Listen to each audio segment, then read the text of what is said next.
नमो अरिहन्ताणम् नमो सिद्धाणम् नमो आयिरीयाणम्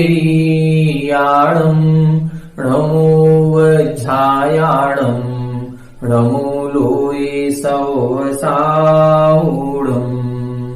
तज्जयति परम् ज्योतिः समम् समस्तैरनन्तपरयायैः दर्पणतलैव सकला प्रतिफलति पदार्थमालिकायत्र। 1008 मूलनायक आदिनाथ भगवान की जय। द्वासांग जिनवाणी माता की जय। आचार्य श्रेष्ठ आचार्य गुरुवर श्री 108 अमृत चंद्र स्वामी महाराज की जय। आचार्य श्रेष्ठ आचार्य गुरुवर श्री 108 विद्यासागर जी महाराज की जय। जगत पूज्य निर्यापक श्रवण मुनि पुंगव श्री 108 सुधा सागर जी महाराज की जय। समस्त मुनि संघ की जय। आलोक मोदी स्वाध्याय सुधा यूट्यूब चैनल पर आप सभी दर्शकों का हार्दिक स्वागत, हार्दिक अभिनंदन।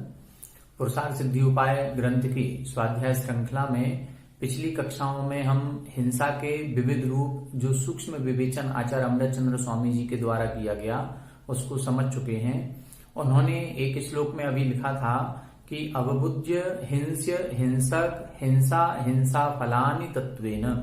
हिंस्य हिंसक हिंसा और हिंसा फल, इन चारों को अच्छी तरह से जानने के पश्चात जो जीव संसार से उपरत होना चाहता है, जो जीव कर्म आश्रव से बचना चाहता है, संवर निर्जरा पूर्वक अपनी आत्मा का कल्याण करना चाहता है, उसको अब हिंसा के कार्य छोड़ देना चाहिए।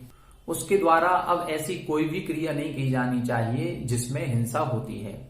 फिर उन्होंने लिखा था कि अब जिसके मन में हिंसा छोड़ने का भाव उत्पन्न हुआ है, ऐसे जीव को सबसे पहले क्या छोड़ना चाहिए। तब उन्होंने कहा था कि हिंसा दो प्रकार की है, भाव हिंसा और द्रव्य हिंसा। तो ऐसी क्रियाएं या ऐसे पदार्थों का भक्षण करना छोड़ें जिसमें द्रव्य हिंसा बहुलता से होती है। परिणामों को तो हम बाद में नियंत्रण करेंगे, पहले हमारी क्रियाओं के द्वारा जहां जीव का साक्षात घात हो जाता है, 2 इंद्री 3 इंद्री 4 इंद्री पंचेंद्री आदि जो जीव हैं, इनका द्रव्य प्राणों का घात होता है, ऐसी द्रव्य हिंसा से बचना चाहिए। तब उन्होंने कहा था कि 8 पदार्थ ऐसे हैं जो 3 मकार, मद्य, मधु, मांस और 5 उदुम्बर फल, बड़, पीपल, उमर, पाकर, कठूमर, ऐसे जो 5 उदुम्बर फल और 3 मकार हैं, ये 8 पदार्थों के भक्षण करने में अनेकानेक असंख्यातों अनंतों त्रस जीवों का घात होता है। तो इनके त्रस जीवों का घात होने से द्रव्य प्राणों की हिंसा होती है। तो जहां द्रव्य प्राणों की ज्यादा हिंसा हो रही है, पहले हम उससे बचें, फिर बाद में हम भाव प्राणों की हिंसा से बचने का प्रयास करेंगे। तब इन्होंने लिखा था कि सबसे पहले इन 8 पदार्थों का त्याग करें। फिर इसके बाद इन्होंने क्रमशः एक एक पदार्थ का विस्तृत व्याख्यान प्रारंभ किया था, जिसमें मद्य का व्याख्यान हम पिछली कक्षा में पढ़ चुके हैं। मद्य सेवन में क्या हानि होती है, मद्य में इन्होंने बताया था कि जो मद्य या शराब या नशीले पदार्थ का सेवन करता है उसका चित्त मोहित हो जाता है, और जिसका चित्त मोहित हो जाता है वह अपने धर्म को भूल जाता है। धर्म का तात्पर्य क्या करने योग्य है, क्या नहीं करने योग्य है, इन सभी बातों का उसको विवेक नहीं रहता है, उसकी मति भ्रष्ट हो जाती है, अपने स्वरूप का भी भान उसको नहीं रहता है।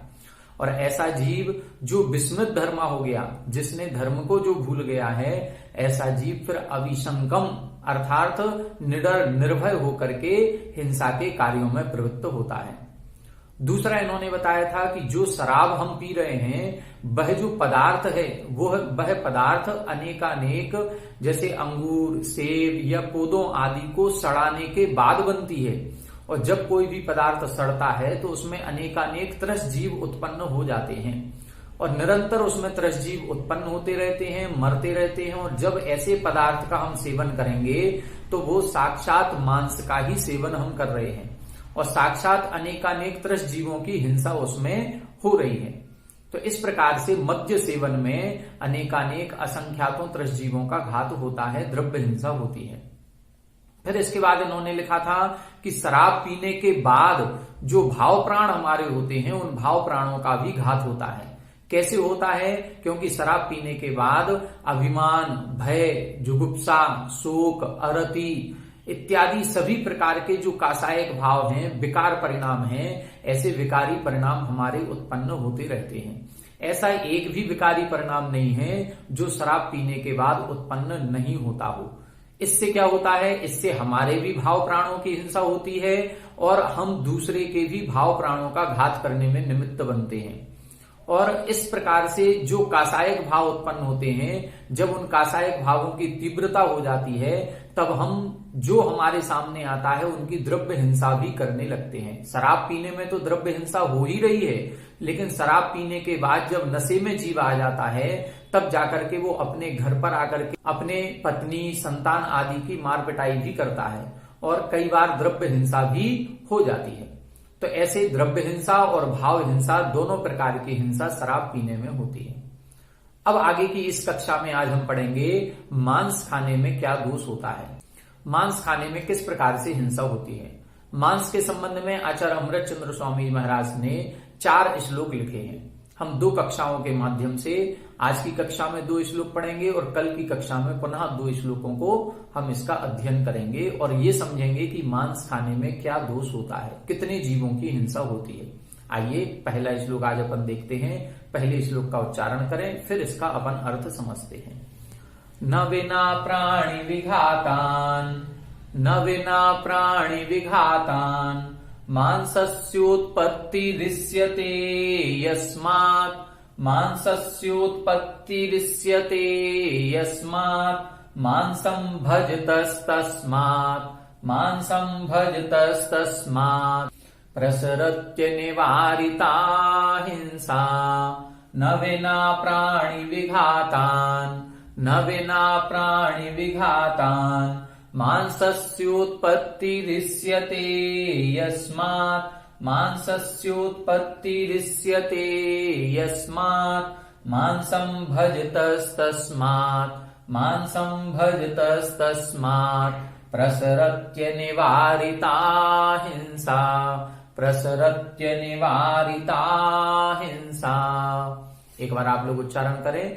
न विना प्राणि विघातान मांसस्योत्पत्तिरिष्यते यस्मात्, मांसं भजतस्तस्मात् प्रसरत्य निवारिता हिंसा। न विना प्राणि विघातान मांसस्योत्पत्तिरिष्यते यस्मात्, मांसं भजतस्तस्मात् प्रसरत्य निवारिता हिंसा। देखें यहां बता रहे हैं यस्मात्, यस्मात् का मतलब जिस कारण से, यानी क्योंकि। क्योंकि न विना प्राणि विघातान, बिना प्राणि विघातान, बिना किसी जीव का घात किए मांसस्य उत्पत्ति न इष्यते, मांस की उत्पत्ति नहीं होती है। क्या लिखा? क्योंकि बिना किसी प्राणी को मारे, बिना किसी प्राणी की हिंसा किए मांसस्य उत्पत्ति, मांस की उत्पत्ति न इष्यते, नहीं होती है। देखें मांस क्या कहलाता है? जो हमारा आपका शरीर है या किसी त्रस जीव का शरीर है, 2 इंद्री, 3 इंद्री, 4 इंद्री और पंचेंद्री जीव का जो शरीर है, ये सप्त कुधातुओं से मिलकर के बनता है। इसमें हमारी चमड़ी है, मांस है, खून है, हड्डी है, इत्यादि प्रकार से 7 कुधातुएं होती हैं। तो हड्डी को छोड़ करके जो चर्बी है, खून है, मांस है, ये सारा का सारा मांस के अंतर्गत आता है। अब इसमें अपन ये देखें कि ये मांस की उत्पत्ति बिना जीव का घात किए नहीं होगी। जैसे हम सब्जी बाजार से लेकर के आते हैं तो ये सब्जी पेड़ पौधों का एक उपांग है, वो पेड़ से हमको ऊपर से मिल जाती है। लेकिन यहां जो मांस मिलेगा ये बिना किसी जीव को मारे नहीं मिलेगा, पहले उस जीव का घात करना पड़ेगा तभी उसका मांस हमें मिलेगा। बिना उस शरीर को काटे हम उसका मांस नहीं ले सकते। यदि हमें मुर्गी का मांस चाहिए तो मुर्गी को मारना पड़ेगा, बकरे का मांस चाहिए तो बकरी को मारना ही पड़ेगा, गाय का मांस चाहिए तो गाय को मारना ही पड़ेगा, और इसी तरह से किसी इंसान का मांस चाहिए तो इंसान को मारना पड़ेगा, कौवे का मांस चाहिए तो कौवे को मारना पड़ेगा। बिना जीवों को मारे, बिना पक्षियों को मारे मांस मिल ही नहीं सकता है। इसलिए इन्होंने लिख दिया क्योंकि जिस कारण से प्राणी विघातान, प्राणी का विघात किए बिना, बिना यानी जब तक प्राणियों का घात नहीं होगा, किसी जीव को हम मारेंगे नहीं, तब तक मांसस्य उत्पत्ति न इष्यते, मांस की उत्पत्ति हो ही नहीं सकती है। तस्मात, इसलिए ऊपर बताया था यस्मात यानी क्योंकि, क्योंकि बिना जीवों को मारे मांस की उत्पत्ति नहीं हो सकती है, इसलिए मांसम भजतः, जो मांस का सेवन करते हैं, प्रसरत्य निवारिता हिंसा, प्रसरति अनिवारिता हिंसा, जो मांस का सेवन करते हैं उनके अनिवार्यता हिंसा प्रसरति, अनिवार्य रूप से हिंसा होती ही होती है।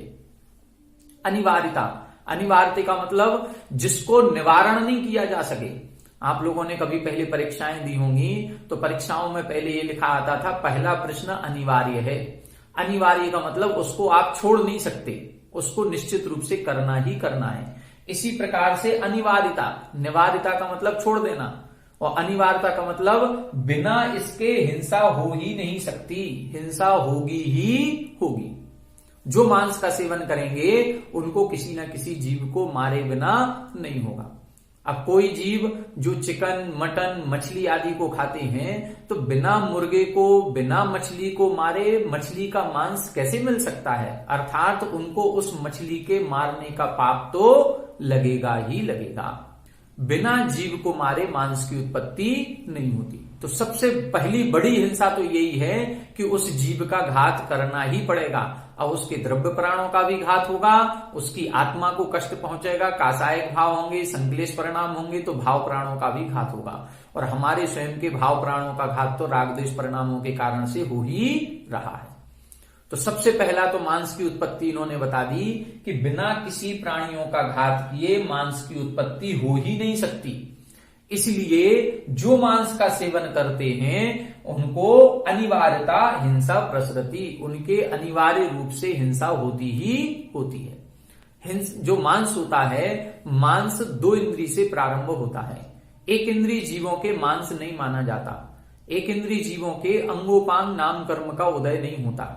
जैसे एक इंद्रिय जीव जो पंच स्थावर हैं, पृथ्वी कायक, जल कायक, अग्नि कायक, वायु कायक, वनस्पति कायक, ये इनकी परिभाषा क्या है? जल ही जिसका शरीर है, अग्नि ही जिसका शरीर है वो अग्नि कायक, जल ही जिसका शरीर वो जल कायक, वायु ही जिसका शरीर है वो वायु कायक। तो इन जो एक इंद्रिय जीव होते हैं, स्थावर जीव होते हैं, इनके अंगोपांग नाम कर्म का उदय नहीं होता। अंगोपांग नाम कर्म का उदय 2 इंद्रिय से प्रारंभ होता है। 2 इंद्रिय, 3 इंद्रिय, 4 इंद्रिय और पंचेंद्रिय जीवों के अंगोपांग नाम कर्म का उदय होता है। इससे उनके शरीर में 7 धातुओं से मिलकर के उनका शरीर बनता है और उसमें मांस आदि पाया जाता है। तो अब जब तक हम उन जीवों को नहीं मारेंगे तो निश्चित रूप से त्रस्त जीवों की हिंसा का दोष मांस में लगता है। तो सबसे पहला तर्क तो इन्होंने ये दिया कि जिस भी जीव का हम मांस ले रहे हैं उस जीव का घात किए बिना वो मांस नहीं मिलेगा, इसलिए उस बड़े जीव की हिंसा तो हो ही गई। अब प्रश्न ये उठ सकता है, कोई शिष्य ऐसे हैं वो ये कह सकते हैं कि ठीक है हम नहीं मारेंगे किसी जीव को, हमें मुर्गी का मांस खाना है, हम मुर्गी को नहीं मारेंगे। लेकिन यदि मरी हुई मुर्गी हमें कहीं मिल जाए तो उसका मांस खाने में क्या दोष है? हम गाय को नहीं मारेंगे, लेकिन यदि मरी हुई गाय हमें कहीं मिल जाए तो उस मरी हुई गाय के मांस को खाने में अब क्या दोष है? हमने उस जीव का घात नहीं किया, वो तो अपनी आयु पूर्ण करके मर गया। अब उस मरे हुए शरीर को आप जाकर के जला देंगे तो जलाने से अच्छा है हमें मांस खाना है। अब उसमें दोष क्या है? हम उसका मांस तो खा सकते हैं, हमने उस जीव को मारा नहीं। मरे हुए जीव को यदि हम मरे हुए जीव का यदि हम मांस खाते हैं तो उसमें क्या दोष होता है?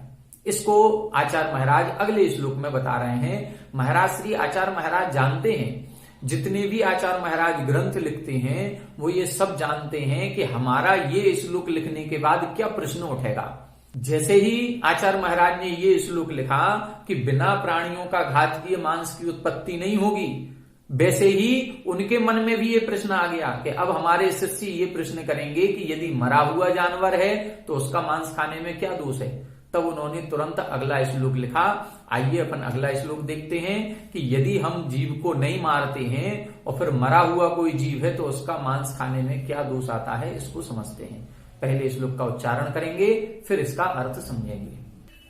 यदपि किल भवति मांसम, यदपि किल भवति मांसम, स्वयमेव मृतस्य महिषवृषभादेः, स्वयमेव मृतस्य महिषवृषभादेः, तत्रापि भवति हिंसा, तत्रापि भवति हिंसा, तदाश्रित निगोत निर्मथनात्, तदाश्रित निगोत निर्मथनात्। यदपि किल भवति मांसम, यदपि किल भवति मांसम, स्वयमेव मृतस्य महिषवृषभादेः, स्वयमेव मृतस्य महिषवृषभादेः, तत्रापि भवति हिंसा, तत्रापि भवति हिंसा, तदाश्रित निगोत निर्मथनात्,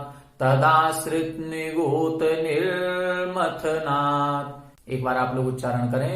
यदपि किल भवति मांसम, स्वयमेव मृतस्य महिषवृषभादेः, तत्रापि भवति हिंसा, तदाश्रित निगोत निर्मथनात्। यदपि किल भवति मांसम, स्वयमेव मृतस्य महिषवृषभादेः, तत्रापि भवति हिंसा, तदाश्रित निगोत निर्मथनात्।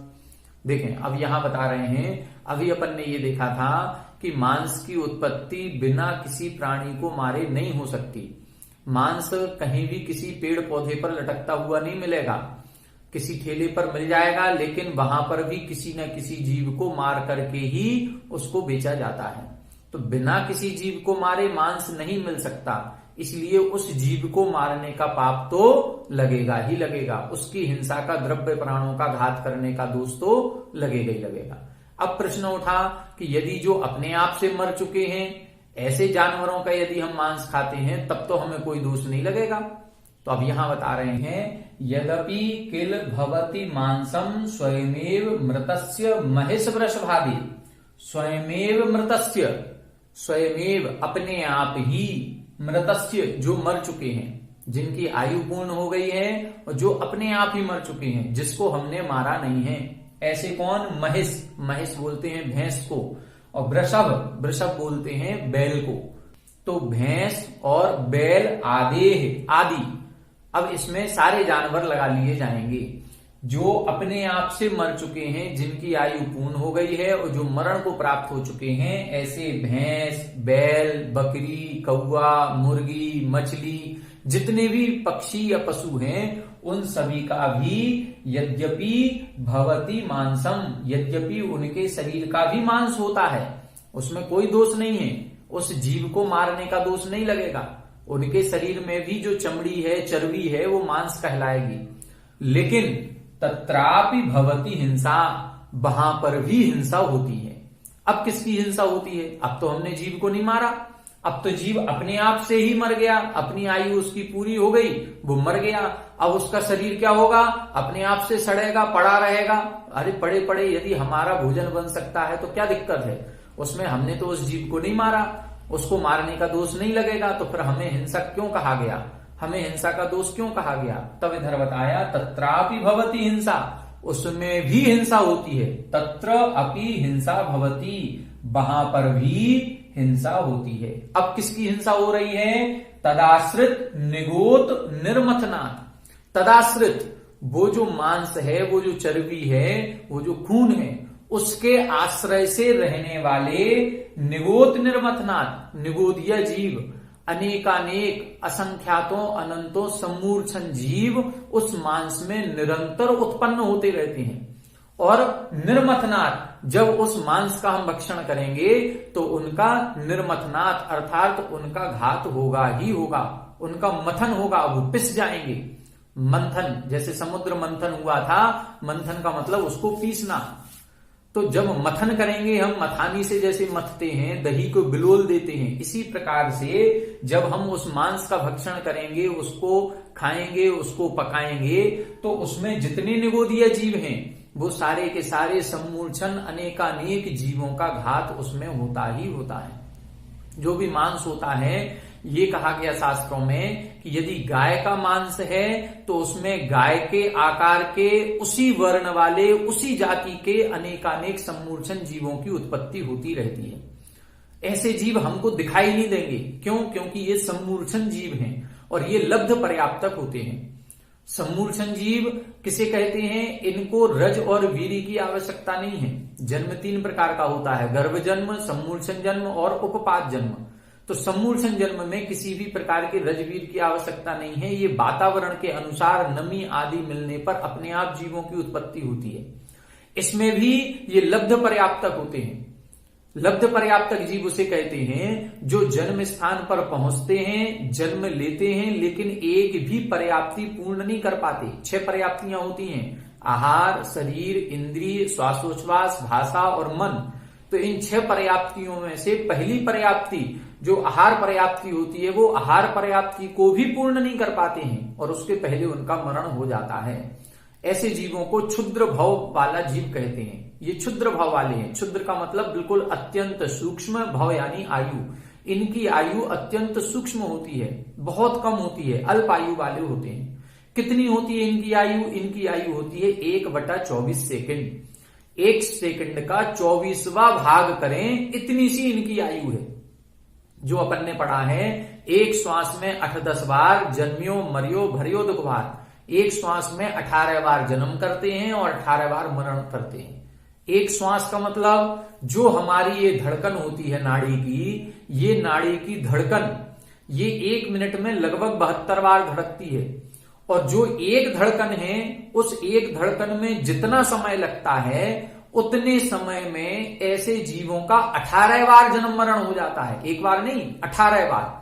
तो अब सोचो जरा कि जहां 1 सेकंड भी नहीं लग रहा है, उस 1 सेकंड में 18 बार जन्म मरण हो रहा है, तो कितनी कम आयु उनकी होती है। ऐसे जीव जन्म लेते हैं, मरण कर जाते हैं, जन्म लेते हैं, मरण कर जाते हैं। हम जितनी देर में बोल रहे हैं ना कि जन्म लेते हैं, इतनी देर में तो उनका 18 बार जन्म मरण हो जाता है। मतलब हम उतनी स्पीड में बोल भी नहीं पाएंगे जितनी स्पीड में उनका जन्म मरण हो रहा है।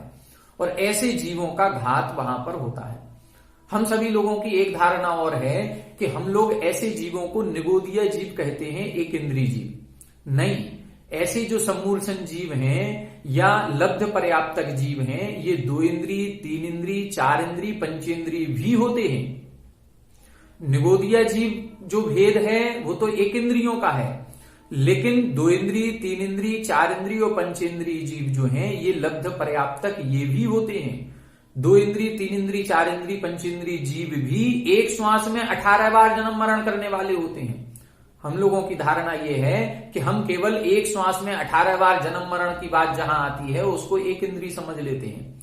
वो केवल एक इंद्रिय नहीं है, 2 इंद्रिय, 3 इंद्रिय, 4 इंद्रिय, पंचेंद्रिय जीव भी एक श्वास में 18 बार जन्म मरण वाले भाव को प्राप्त कर सकते हैं। ऐसे जीवों को लब्ध पर्याप्तक कहा जाता है। ऐसे जीव सम्मूर्छन जन्म वाले होते हैं। जैसे मनुष्य जो हम और आप हैं, हम और आप तो गर्भ जन्म वाले हैं, लेकिन सम्मूर्छन मनुष्य भी होते हैं। अब ये सम्मूर्छन मनुष्य कहाँ होते हैं? ये सम्मूर्छन मनुष्य हमारी कांख आदि में, गुप्तांगों में, जहां पर गंदगी होती है, जहां रोजाना साफ सफाई अच्छी तरह से नहीं होती है, वहां सम्मूर्छन जीवों की उत्पत्ति होने लगती है। पसीना आदि आने से इन सम्मूर्छन जीवों की उत्पत्ति होती है। और ये जो सम्मूर्छन जीवों की उत्पत्ति होती है, ये सम्मूर्छन मनुष्य होते हैं। हमारे ही आकार जैसे होंगे, हमारे ही पंचेंद्रिय होंगे, संगी पंचेंद्रिय, 5 इंद्रियां और मन सहित। बस अंतर क्या है? हमारी आयु इतनी है कि हमारा जन्म हो गया और जन्म होने के बाद शरीर धारण कर लिया, आज हम इतने बड़े दिखाई दे रहे हैं। वो जो सम्मूर्छन मनुष्य होते हैं, उनका भव या उनकी आयु वो 1 सेकंड का 24वां भाग, इतनी कम होती है। इसलिए उनका शरीर ही नहीं बन पाता। हम सोचें वो हमें दिखाई दे जाएं, हम अपने कांख आदि में, पसीने आदि में उनको देख लें तो दिखाई नहीं देंगे ये। लेकिन ऐसे जीवों की उत्पत्ति निरंतर होती रहती है। आप लोगों ने कर्णानुयोग दीपक भाग 1 पढ़ा होगा, तो कर्णानुयोग दीपक भाग 1 में ये जीव कांड में इसका वर्णन उन्होंने दिया है, जहां पर एक मुहूर्त में, जैसे अंदाजा लगाएं कि जब 1 सेकंड में 24वां भाग, 1 सेकंड का 24वां भाग करते हैं, उसमें 18 बार जन्म मरण उनका हो रहा है, तो एक मुहूर्त में कितने भाव धारण कर लेते होंगे। एक मुहूर्त होता है 48 मिनट का, और एक 48 मिनट में इनके श्वास कितने हो जाएंगे, तो 3773 श्वास इनके हो जाते हैं। और एक श्वास में 18 बार जन्म मरण करेंगे, तो जब 18 का मल्टीप्लाई हम 3773 में करेंगे तो लगभग 66,136 भव आ जाते हैं। ये एक इंद्री के, फिर 2 इंद्री के भी हैं, फिर 3 इंद्री के भी हैं, फिर 4 इंद्री के भी हैं और पंचेंद्री के भी हैं। जब इन सभी भवों को जोड़ा जाता है तो 66,336 या 332 ऐसा कुछ प्रमाण आता है। इतने भव एक मुहूर्त में धारण किए जा सकते हैं। एक मुहूर्त का मतलब 48 मिनट में 66,000 बार जन्म मरण हो जाता है। ऐसे जीव यहां मांस में निरंतर उत्पन्न होते रहते हैं। ये एक इंद्री नहीं, ये 2 इंद्री, 3 इंद्री, 4 इंद्री, पंचेंद्री, ये त्रसजीव उत्पन्न होते रहते हैं। तो उस मांस का भक्षण करने में ऐसे निगोद निर्मथनाथ, ऐसे निगोदिया जीवों के, ऐसे समूर्छन जीवों के निर्मथनाथ, उनके मथन से उनके घात का दोष लगता ही लगता है। तो हम ये नहीं सोचें कि हमने यदि कोई जीव को नहीं मारा है और मरा हुआ जीव हमें कोई मिल गया है तो उसका मांस हम खा करके अपना पेट भर लें। नहीं, यदि हम मरे हुए जीव का भी मांस खा रहे हैं तो उस मांस में प्रति समय तदाश्रित उसके आश्रय से रहने वाले अनेकानेक असंख्यातों अनंतों जीवों का घात होता है। उनके घात की हिंसा का दोष हमको लगता है। तो मांस खाने में कितना दोष है? मांस खाने में अनेकानेक असंख्यातों अनंतों त्रस जीवों के घात करने का दोष आता है। अब और बताएंगे। अब प्रश्न ये उठता है कि जैसे हम पेड़ से या किसी पौधे से सब्जी को लेकर के आते हैं, उस सब्जी में भी असंख्यातों जीव होते हैं, वो भी प्रत्येक वनस्पति है, उसमें जो जीव हैं, अब हमने उसको अचित्त कर लिया, गैस पर रख करके गर्म कर लिया, और जब हम गर्म कर लेते हैं तो वो अचित्त हो जाता है। अब अचित्त हो जाने के बाद हम उसका भक्षण करते हैं, वो जीव रहित हो गया। तो ऐसे ही यदि हम मांस को पका करके खा लें तो क्या दिक्कत है? हमने वो जो गाय आदि को मारा नहीं, और जो उसका मांस हमको मिला, जो अपने आप गाय आदि मर गई थी, अपने आप जो बकरी आदि मर गई थी, उसका हमें जो मांस मिला है, अब उस मांस को यदि हम पका करके गर्म करके खा लेते हैं तो अब तो वो अचित्त हो जाएगा, अब तो उसमें कोई जीव राशि नहीं होगी। तो इस प्रश्न का उत्तर अगले श्लोक में आचार्य महाराज देंगे कि क्या गर्म किए हुए मांस आदि में जो निगोदिया जीव हैं वो पाए जाते हैं या उनका घात हो जाता है? उनके घात का दोष लगेगा या नहीं लगेगा? क्या मांस को कभी अचित्त किया जा सकता है या नहीं किया जा सकता? इन सभी प्रश्नों को हम अगली कक्षा में, कल की कक्षा में पढ़ेंगे। कल 2 श्लोक और मांस के संबंध में आएंगे, उनको अपन कल देखेंगे। आप सभी लोग हमारे साथ बने रहें। सभी को जय श्री राम।